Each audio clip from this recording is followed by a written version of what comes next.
ibi tó ti wá gé kan ọwọ́ mi àti tẹsẹ̀ mi. Wọ́n wá ní ẹni tó máa pè jáde tó bá ti jáde kí mú ẹni ẹ̀ kí gùn gbé tó bá dẹ̀ ti gùn ẹni máa fi lówó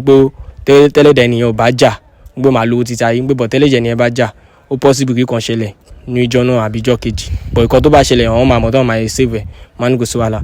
Ibi tó ti wá pẹ̀ ní ẹ jáde ó wá jẹ́ pé mọ́ èmi ni mi ò tẹ́ mọ́ pé irú kan tó fẹ́ ṣe ni ó wá jẹ́ mọ́ èmi ni mo wá ní àmì ilé ṣe pé mọ́ èmi jẹ́ àlórí mi gan pé mọ́ èmi dẹ̀ ti dàgbà. Báwo ni o ṣe sọ pé ó ṣẹlẹ̀? Dancer ni mí kan tó ṣẹlẹ̀ ní ẹ̀sà dancer ni mí ẹni ẹ wá mẹ́sẹ̀gì mi TikTok gbé kí wá perform níbi ọ̀dọ̀ wọn gbóhùn máa fún mi 50,000 naira 50,000 náà ó dẹ̀ pọ̀ àsìkò yẹn kò sówó ọ̀kan lọ́wọ́ mi mo fi ní pé kémi gan lọ sí Port Harcourt kí lọ perform tó yẹ pé talent mi ni. Ìgbà tí mo dẹ̀ débẹ̀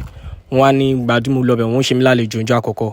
ìjọ́ kejì wọ́n wá sọ pé ṣé màmá gbọ́ àpọ̀ lọ́wọ́n pé ṣé màmá stay pọ̀ lọ́wọ́n máa gbà kò gún síbi tí mo lọ náà tẹ́lẹ̀ bóyá ibi tọ́lọ́ máa ti help mi mo wá ní òkè kò sí wàhálà mo wá dúró sọ́dọ̀